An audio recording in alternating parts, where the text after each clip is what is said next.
Are you willing to put aside all speculation and announce to the people here that you are not running in 2020? No.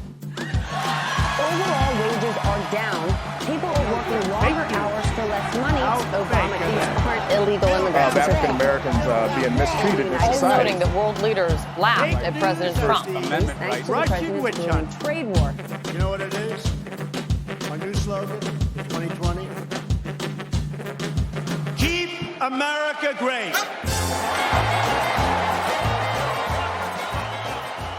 Hello, and thank you for joining us for another episode of 2020 Vision. It was round 2 this week for Democratic presidential hopefuls as they faced off over 2 nights in Detroit, Michigan for CNN's debate series. Let's have a listen to some of the highlights before we meet this week's guest. They're not going to go along. You throw your hands up, but you haven't. Oh, I can do it. We are the Democrats. We are not about trying to take away health care from anyone. That's what the Republicans are trying to do. Finally include dental care, hearing aids, and eyeglasses. But you don't know. Second of all. You don't know that, Second Bernie. of all. We'll come to you in a second, I do know. Congressman. I wrote the damn bill. If it's true that if we embrace a far-left agenda, they're going to say we're a bunch of crazy socialists. If we embrace a conservative agenda, you know what they're going to do? They're going to say we're a bunch of crazy socialists. You know, I don't understand why anybody goes to all the trouble of running for president of the United States just to talk about what we really can't do and shouldn't fight for. If you think any of this wonkiness is going to deal with this dark psychic force of the collectivized hatred that this president is bringing up in this country, then I'm afraid that the Democrats are going to see some very dark days. Did he use his power to stop those deportations? He went right around the question. Mr. Vice President, you want to be president of the United States, you need to be able to answer the tough questions. Fact is that the bills that the future president here, that the senator is talking about are bills that were passed years ago, and they're passed overwhelmingly. And if you want to compare records, and frankly, I'm shocked that you do, I am happy to do that. Because there was nothing done for the entire 8 years he was mayor. Mr. Vice President, there's a saying in my community, you're dipping into the Kool-Aid and you don't even know the flavor. You need to come to the city of Newark. Senator Harris, when you were in a position to make a difference and an impact in these people's lives, you did not, and worse yet, in the case of those who were on death row, innocent people, you actually blocked evidence from being revealed that would have freed them until you were forced to do so. There is no excuse for that. We have a predator living in the White House. The president is a racist. The president's racist rhetoric should be enough grounds for everybody in this country to vote him out of office. We can no longer allow a white nationalist to be in the White House. The first thing that I'm going to do when I'm president is I'm going to Clorox the Oval Office. The second thing I'm going to do... Elliott Brennan is a research associate at the United States Studies Centre and the Publications Director for Young Australians in International Affairs. He's also a former producer with Sky News Australia, and he's been the producer of this podcast since its inception. He's responsible for that brilliant jingle you're used to hearing before every episode. Elliott, thanks for joining us for this week's episode. Thanks so much for having me on this side of the mic. You've probably followed these Democratic debates and the emergence of this field of candidates closer than anybody I know, so let's break down this latest showdown. Debate 1 was sort of framed as a real contest between progressives and more moderates in the Democratic Party on issues such as healthcare. It's quite interesting that this one policy area or debate has become sort of a proxy for where you stand in the Democratic Party. You know, if you're a socialist or you're a centrist, etc. Which wing came off better in these debates, do you think? Well, it's interesting, right? I made the point of watching a bit of Fox News analysis afterwards, and Rudy Giuliani was on, and he said the clear winner of debate 1 was John Delaney. Right. A unique take. a unique take. Certainly not one that I subscribe to. Yeah. But for me, it spoke to the dynamics at play, right? For these moderates on stage, the stakes are so much higher. A lot of them haven't qualified for the third debates. Bernie and Elizabeth Warren, they're safe. They don't have to make the case for themselves. They don't have to get the name recognition and much all of higher that. profile. Exactly. So the moderates really came out a lot harder.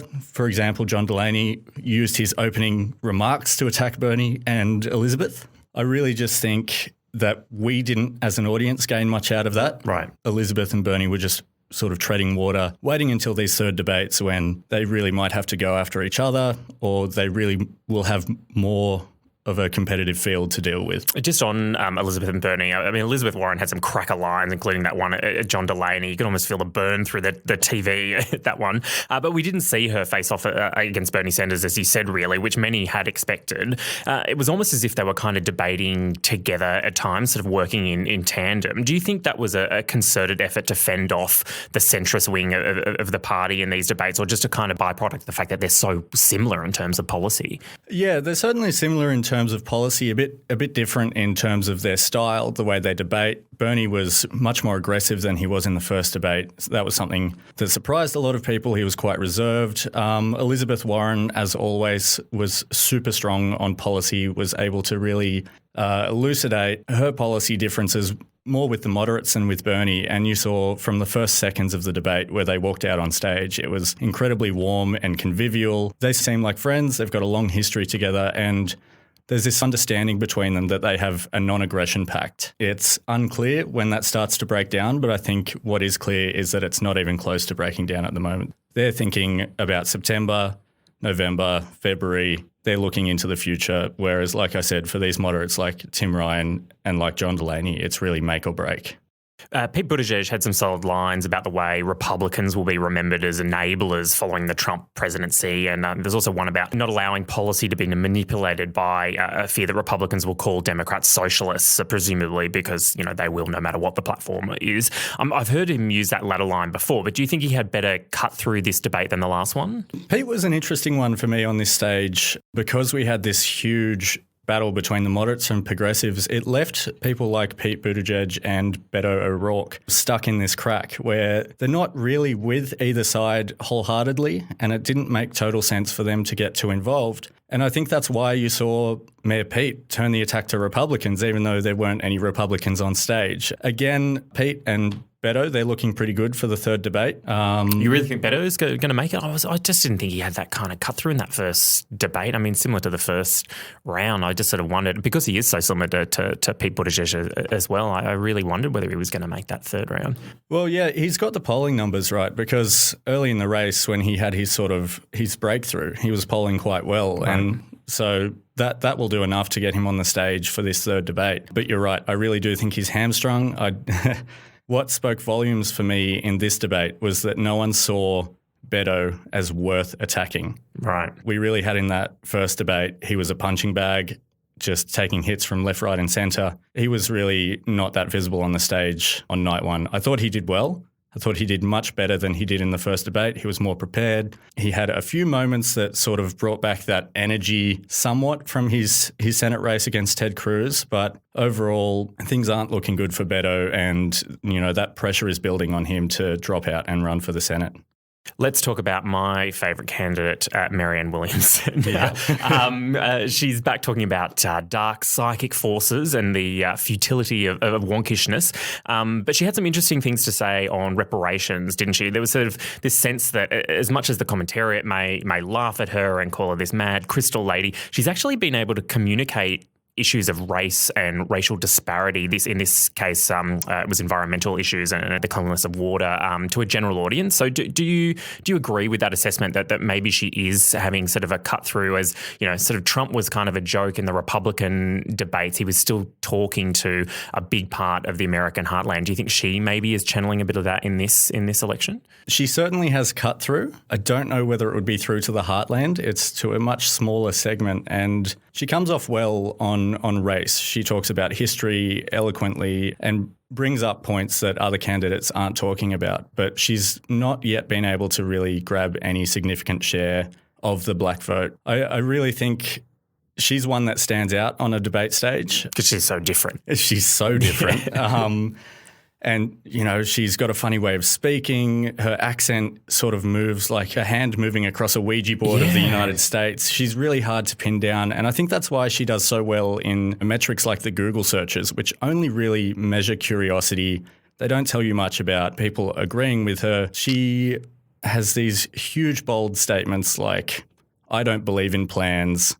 We need to meet Donald Trump on the battlefield of love. I will meet you there, sir, and I will defeat you. Yep. That makes no sense. No. Weird obsessions with New Zealand. New Zealand, yeah. I was glad that Pete brought Jacinda Ardern back into the debates. That was good. But yeah, with Marianne Williamson, if she qualified for the third debate, things may start to come unstuck when candidates see her as worth attacking. Because she and also Tulsi Gabbard are operating in this space at the moment where they don't have the name recognition, which also means that people watching don't know their baggage. So Marianne Williamson has in the past described illnesses like cancer as a psychic scream.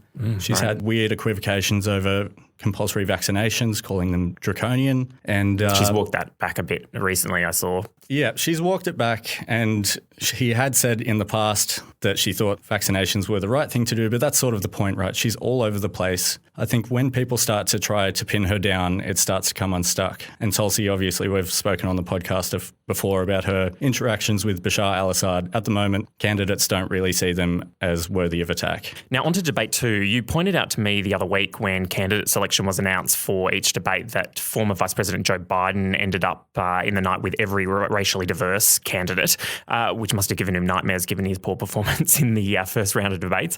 How did he go on race issues and his record this time, do you think? Yeah, I think probably more to the point, it would have given his campaign nightmares because there's no way they wouldn't have prepared him for the race issues in the first debate, and he just missed it. So he certainly came out from the get-go in this second round of debates much more aggressively. He was totally prepped for Cory Booker. The effectiveness of that attack, I'm not so sure. He was still using that same sort of argument against Kamala Harris where he was saying, essentially, I like public defenders, you are a public prosecutor. I think that's a weird rhetorical line to take, but it's certainly one that he sees as viable. He's certainly more prepped on his record on race. He's in between these two debates had a mea culpa of sorts. But I think this debate overall just showed how vulnerable he is to these attacks. Cory Booker seemed to have a good night this time, as did Tulsi Gabbard, who you just mentioned. I saw Russia Today particularly seemed to be a big fan of her, so we might leave those conspiracy theories for another podcast. Do you think those two have a chance of making it into the top tier of candidates now, not just in a sense of qualifying for the next debate, but just in sort of people's minds of them being in this sort of top tier? Yeah, Cory Booker needed the performance he gave. He's really been struggling at the middle to back of the field, struggling to cut through and particularly struggling to win that large share of the black vote that Joe Biden holds. I thought his strategy for this debate was really quite a good one. He flagged his attack weeks ago. He said, I'm going to give Biden his judiciary hearing, which typical strategy, you don't reveal your cards. But what it meant was that, you know, the way these debates work, the moderators saw that there was an area of conflict there and they brought the debate to Booker. Right. And by making that debate about the judiciary, criminal prosecution, that kept Kamala Harris out of the picture. Right, not wanting to speak on her record. Exactly. And that it was left to Tulsi Gabbard to attack her on her record. And so what you had was Cory Booker just winning this large share of the debate, putting him up there in the same way that we had in the first debate, where it looked like a two-person debate. It looked like these were the two final candidates going against each other. It was Biden versus Booker. And Kamala Harris was just off to the side, biding her time a little bit. A lot of candidates seem to quite eager to distance themselves from President Obama's legacy, which I thought was quite unexpected. Was this an attempt to rob Joe Biden of a potential win on his record, do you think? Yes, I do. And it also brings up similar questions for Julian Castro, which Joe Biden was want to point out. I think Cory Booker hit the nail on the head where, you know, watching these debates and watching Biden, I'm starting to wonder what Obama did as president. Yeah, it seems like it was the Biden presidency. And then all of a sudden he was pressed on issues of immigration and deportations. And he's saying, you know, I was only the vice president. So it really does beg the question, which is it, Joe? Were you responsible for all of it? And again, on the surge, Joe was saying, no, I'm on the record. And then in other instances, he's saying, I had private conversations with Barack. I'm not going to disclose my disagreements with him, but he was hinting that he did disagree. So I think it was good that candidates have sort of started to say, which is it, Joe? Come on, you have to tell us, were you responsible for everything or were you the vice president being a vice president? Yeah, it's a really interesting point because, as you say, I mean, he seems quite keen to take the recognition and the poll numbers among black voters that comes with that. But of course, when all these debates over policy come up, certainly the more negative ones during the Obama era, he doesn't seem to want to take ownership on that. So obviously that's something that's not going to be able to continue. No, not at all. And it's been his sort of foil to those arguments about his record. He's gotten up there multiple times and said, Obama looked at my record and he said it was fine. For Joe, that's the end of the debate. But for a lot of the candidates up there, it's not. Thinking about the debates and in this format in general, how successful do you think they've been in giving audiences an idea of what the candidates stand for and the big policy arguments, for example? Is there anything you'd like to see in future debates that's sort of not being sort of covered here, either in terms of process or policy? There's been a lot of discussion about having independent debates on independent topics, so a climate change debate, and I've actually started to see a bit of a push for a healthcare debate. I think that healthcare debate would be particularly useful because it is such a dense policy issue that is inherently complex. The last two have kind of felt like healthcare debates, to be completely honest. They've sort of been dominated by that subject, do you think? Exactly. In the second night, we went 45 minutes on healthcare. The first night, more or less the same. And it's difficult when you've got arguments in the second night that need to be posed to the candidates, Elizabeth Warren and Bernie Sanders, who are in the first night, and you can't really bring those together. At this point, it looks more than likely that the third debates will just be one stage, one night, and I think the field will be much better for it. Right, looking at 10 candidates, I think is the...